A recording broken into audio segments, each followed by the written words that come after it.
Welcome to the Tech Blog Writer Podcast, your guide to future tech trends and innovation in a language you understand. Now, over to your host, Neil Hughes. Welcome back to another episode of the Tech Blog Writer Podcast. We're here smack bang in the middle of the holiday season, and I suspect that most of you have been doing your shopping online at the moment. But guess what? You're out the house all day because you're at work, so you get your packages sent to work. And this is where the fun begins, right? Typically, your poor work address doesn't have the luxury of a mailroom, and if it does, it's probably being bombarded with Amazon Prime packages right now. And let's face it, you're probably partly responsible.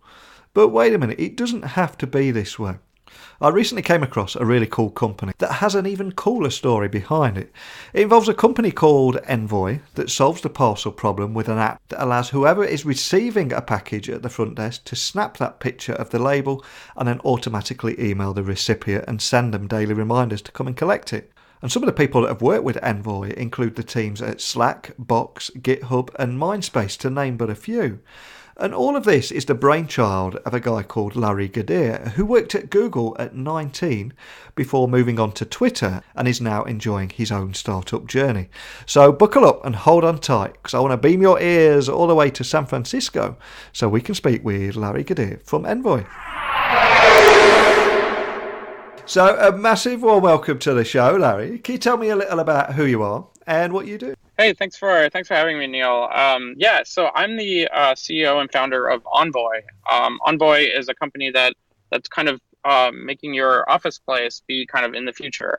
What we're doing is we have this product called Envoy Visitor Registration, which is our core product these days. That you can, whenever you go into somebody's office, there'll be an iPad at the front there, and they type in their name, who they're there to see. That person gets a text message. It just kind of automates this kind of process at the front desk of your office. And now, as of a couple of weeks ago, we actually launched this new product called Envoy Deliveries. And Envoy Deliveries is all about all these packages that you get coming into the office place.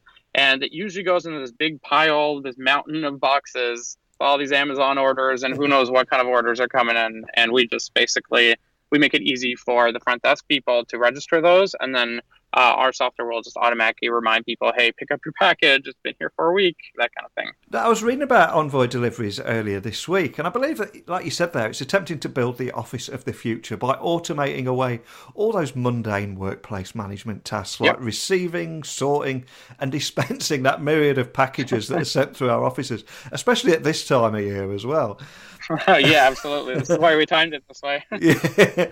But can you offer an overview of what problems or friction points that you're trying to solve with Envoy, and also what makes it unique from all those other solutions out there? Yeah, so today for the deliveries product, it's basically there isn't that much out there. What a lot of companies have noticed is that there's more and more packages arriving into their office every single day.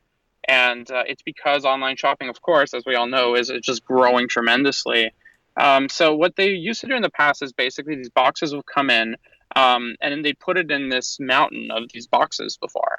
What would happen is then at the end of the day, the front desk person, receptionist, the office manager, whoever's around there, what they'll do is they'll go over all the different boxes and they'll look at like, who is this package for? And then they'll open up their Outlook or Gmail or whatever, and then they'll send an email manually to every single one of those people, reminding them, hey, there's a package here for you that arrived earlier or arrived at some point this week. You should come pick it up. And that's just a very, very laborious, slow process that people have just become used to. And when we've done surveys and just looked at what companies are doing, it's taking them 1 to 2 hours sometimes of their entire day just spent kind of allocating these boxes. So our product is, what we're doing is we've kind of just made it super fast. A box will come in, and basically what we let the front desk person do is we have an app for the phone. You take a picture of the shipping label, and then we do OCR, optical character recognition, where we'll detect who it's for just by reading the text and through with computer vision, and then we will figure out who it's for and automatically send that person a notification immediately, and then every single day until they come and pick it up. So it's like a really, really nice time savings for people, and it's also really great for the employee that's waiting for their crazy new VR headset or whatever it is. they get it immediately as opposed to waiting until the end of the day or later. How cool is that? And it's incredibly reliable as well, the image recognition on there. Yeah, it's really good. The technology has just gotten so good now. And there's multiple competing people. There's the Google Vision, Microsoft's Azure does it. There's the Google, the Google one was really, really good too. And that's the one that we primarily use. But it's just the tech is there now, and it's just amazing what you can do with it. Now, what also caught my attention at Envoy is it seems that you believe that every company deserves tools that help them work on what really matters. And as a result, you started by improving visitor sign-in, and now 4 years later, and 15 million visitors, I believe. 15 million, yeah, wow. It's a lot of people. I mean, you're taking your next challenge now, but what I want to try and do is take you back to where it all began 4 years ago.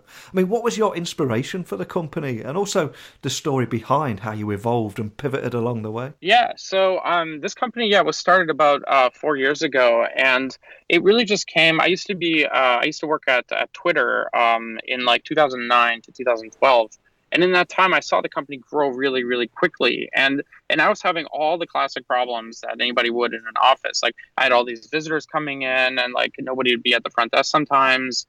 I'd have all these packages coming in. I'd have to find a meeting room. I'd forget my badge and stuff at home, so I couldn't get into the office. All these different problems that I had around the office just kept on happening to me personally. And then once I ended up leaving the company, I started visiting a bunch of friends because I wanted to travel with people. And a great way of finding people to travel with is friends who are not taking their vacations. So I visited a bunch of companies, and all these same problems started happening again. I'd arrive into the front door of these companies that are very reputable, very big brand names, and it's just like no one would be there. And I'd be like, okay, well, that door's slightly open. Do I go through it? I'm not sure. I guess I'll just sit here. So it was kind of weird. And so basically the inspiration was just like, hey, I bet you there's a better way, and I have plenty of time right now, so why don't I just build an initial version of a visitor product, because that's the one that would mostly affect me. And then over time, people just saw it. They had to use it in a lot of our early companies, and they're like, wow, this is a lot better. And then they brought it to their own company. So it just kept on growing in this kind of like virality, I guess you could say, in a B2B environment, which is really cool.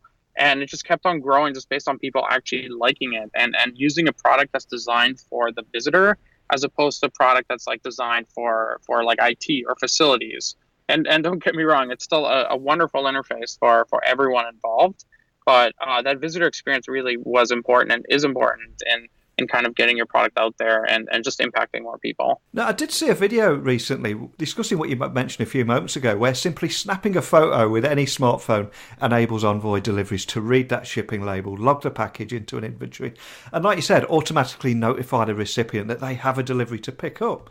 I mean, can you tell me a little bit more how users get up and running with this service, just so they can help visualise how you've simplified that process? Because like you said a few moments ago, I think it's something that we've all experienced, and anybody that's worked in a corporate environment have experienced this on a regular basis. So I think it's a real big win for everyone. For sure, yeah. So it's there's definitely like the core piece of it, which is to do the OCR and figure out who it's for, and automatically send a notification every day. But there's more pieces to it.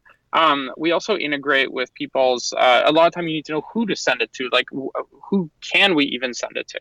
So we leverage a lot of the technology that we built for the visitor registration product, where we'll integrate with companies as like Google Apps, or it's called like G Suite now, or their Outlook contacts, or the LDAP or Active Directory, or Okta, OneLogin. All these different directory services will grab the employee list from there.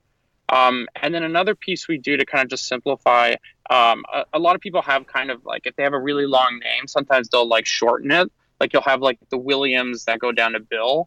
And so we allow people to add nicknames for themselves. So that way it's really easy for them to receive a package under multiple names. That way they don't have to like, it's not just one name, it's multiple people or multiple names for one person. So that really makes it easy. And there's just a bunch of stuff in there around, like now you can sign when you pick up a package, which is really great for security. And that way it's not just like, hey, it's in the package room and there's a million packages in there. Somebody may take the wrong package. So we also have this little kiosk that's super lightweight, but basically you say, hey, I'm here to pick up my package. You say I picked it up, you sign for it, and then off you go. So lots of these little pieces in there that just not only add like efficiency, but also some security in there, and it just makes it a lot more interesting and a lot more like enjoyable than what previously could have like involved somebody there, and like if it's not staffed, then it can be much slower, that kind of thing. And you've got some pretty high-profile customers over there as well, haven't you? Such as I think Slack, Box, GitHub, and Mindspace, to name but a few. I mean, how did that go? What kind of feedback did you get? Did you receive from these guys in the beta mode? Yeah, it's kind of nice that we have a really great, visitor registration product that a lot of people really do seem to like it, and it's been growing very, very quickly. So as it's been growing really quickly, the visitor registration product, we've been able to build really great relationships with a lot of companies that A, are around us, but B, are very like kind of open to trying out new things that could potentially be big wins for them. So when we were starting with different betas of, it's like, hey, we had this idea. Is it going to work? Does it work for high volume companies? It was really nice. Like we went into Box, for example, on it was a Monday evening, and we're like, hey, here's our new thing, try it out, like let us know what feedback you have, and they're always super open to trying out new things. So the next morning, so the Tuesday morning, they just started putting all of their packages and stuff to go through it, and all the employees were like, wow, this is really cool, like it's now way faster. And we were demoing at this other company, and we're like, hey, yeah, so you use visitor registration. You seem to like it. That's great. We got this new thing. Here's how you use it. And then we show them an example. It's like, here, we're going to take a picture of this random box you have sitting here. So we took a picture. And then we showed them like the analytics. We showed them all this other stuff. But maybe like 30 seconds later, the employee came over, and they're like, hey, so I received this email to pick up this package that apparently is here. This is great. So they pick up the package, and you could just see the front desk person. They were just completely blown away because this was a problem. They had to like email them like 20 times before, and now they're just coming in the middle of the demo. So that was kind of funny, but it shows that these companies do really find some value in it, and they definitely liked it during the beta period. But based on their feedback, we implemented much more advanced kind of detection of where the address is, detection of nicknames, adding security features like signing for a package, that kind of stuff. Like we're very, very driven by what our customers want, because if somebody says something, there's probably a good chance there's 100 or 1,000 other people wanting the same thing but not saying anything. It just looks seamless for the end user, but I am conscious as well that we seldom get to hear about the technology that makes solutions like this possible. So I've got to ask, what technology did you have to invest in to offer this service? That would essentially remove all the hassle for people. Yeah, so there's some stuff like what we talked about. There's the OCR. There's the just all the different integrations we have with different directory services. On the actual, this is an app you install on your phone, and multiple people can have it in a company where it's installed on their phones. And basically, we use React Native to do that, such that we can also support Android phones. This is the first time that we've supported an Android phone. In the past, we used to just be iOS exclusive, and that's been really nice because now we can support all sorts of phones. In addition, of course, to the Apple iPhone, and then just on the back end, we integrate with all sorts of different OCR, be it libraries or services like the Google Vision stuff, and other ones. And then we have all sorts of libraries for nickname lookup and all that. So it's all put together. I'd say like it's like most companies. We kind of are an integration company, and we really just want to make sure that we can bring all these advanced techs and make it really, really easy for everyone. So we have a lot of fun doing it, that's for sure. Now, we do have listeners to this show in 160 countries, so I've got to ask, do you only serve the US at the moment, or do you have any plans to change that in the future, if so? So we serve the US and outside as well. Cool. Part of the beta period was actually noticing that there are people who have different kinds of packages from different carriers. So we definitely had a lot of people testing it outside the US, and it works great. Hopefully if there's any new carriers we haven't added, just send us an email, and we'll add it on there. So how do you see this ecosystem evolving over time, and what's your grand vision for Envoy? Yeah, well, so the way I look at it is the office place is just full of a lot of these mundane kind of status quo problems where people just kind of do it one way because that's just how we've done it in the past. Yeah. And it's not that it's wrong or bad or like it's like necessarily bad. It's just that it could be so much better and easier. And people like the front desk person, the receptionist, the office manager, they can be working on much more just meaningful things.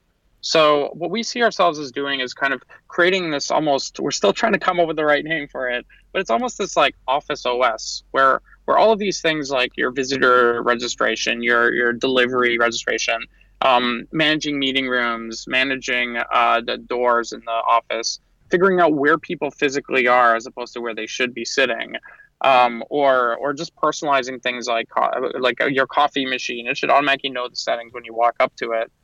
These are the kinds of things that people just today are just like, yeah, okay, cool. I just have to do it this way. But it could be so much easier and enjoyable than a lot of manual processes. So the grand vision is just to be in every office everywhere, just removing all of these status quo items and making it super advanced and easy to use for everyone. There's no words more damaging to a company, is there? But we've always done it this way. Yeah, absolutely. It's not necessarily bad. It's just that it could be better. Yeah. And sometimes it's risky because you could implement this new thing, it doesn't work that well, and then you get in heaps of trouble. But we like to build our products with a lot of quality in mind, and I think that's also why the product's grown so quickly. Both of our products have grown so quickly. It's just the attention to detail in a B2B kind of environment is oddly enough kind of rare. So and this kind of consumerification of business, which is a whole topic on its own, is extremely effective for us. And it's just like, yeah, you get all these great products as a consumer. You should also get them for the business too. So I've got to ask, before I let you go, is there anything else exciting on the immediate horizon waiting in 2018 that's exciting that you guys can share with us today? Yeah, I mean, just in general, you can kind of see the direction we're going in. We have two really great products, and we're, of course, going to keep working on them, and we have dedicated teams on both of them. But we want to spin up more products and kind of link them all together. What we want to do is kind of create a platform where any third party can build on top of this. So, and you can imagine like an app where you can see as an employee of a company, this is like your company's internal corporate app. And you can see, hey, here's all my visitors, here's all my deliveries, and here's an office map. You can see the availability of all the meetings rooms. You can see where the bathrooms are. You can see what the Wi-Fi password is if you're from out of town. So it just makes we're excited about just launching kind of a product for employees where everything's unified. And then we can build on top of it all these more products. So it's gonna be really nice to just have everything in one place. So if we have awoken the curiosity of anyone listening today, could I ask you to point them in the direction of your website, social channels, and also the best way of contacting a member of your team if you've got any questions about what we've talked about today? Yeah, absolutely. So definitely our website's envoy.com. And then we're also on Twitter with Envoy username there. And then just sending us anything. Honestly, our support staff is just so super friendly and quick and just want to help. hi@envoy.com is their email, and they'll get back to people pretty quickly. Yeah, we just want to be as helpful to people as possible, and hopefully the information in all these different places is useful for people. Now, after 400 interviews with startups, there really does seem to be a common pattern emerging here. And it's whereas some people will sit there and think, well, we'll just do it a different way. There's other people that experience pain points and friction points and think, you know what, I can do something about this. And that's exactly what you've done.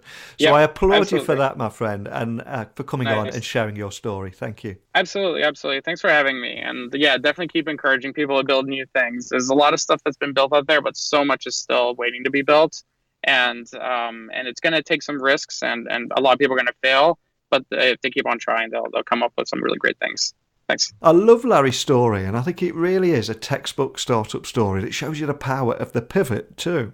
And if you've been in an office this week, ringing reception or the mailroom, asking if your Cards Against Humanity or Call of Duty game has been delivered today, Envoy could make next Christmas a little bit easier. But as always, I'd love to hear your thoughts on today's, or indeed any of the episodes on this podcast. Or equally, if you have any questions you want me to read out on the show, or even if you want to come on and have me grill you about what you've been up to. I'm incredibly easy to find, and you can contact me at techblogwriter@outlook.com, or tweet me or DM me on Twitter at Neil C. Hughes. But all this talk of Christmas shopping has made me realise there's only a few days left to secure that delivery in time, because nobody wants to be the guy that's say on Christmas morning saying, yeah, it didn't really come in time, but it'll be here tomorrow. Nobody wants to be that guy. So I'm going to go off and finish off my Christmas shopping, and I'll see you all again tomorrow. So a big thank you for listening, and until next time, don't be a stranger. Thanks for listening to the Tech Blog Writer Podcast. Until next time, remember, technology is best when it brings people together.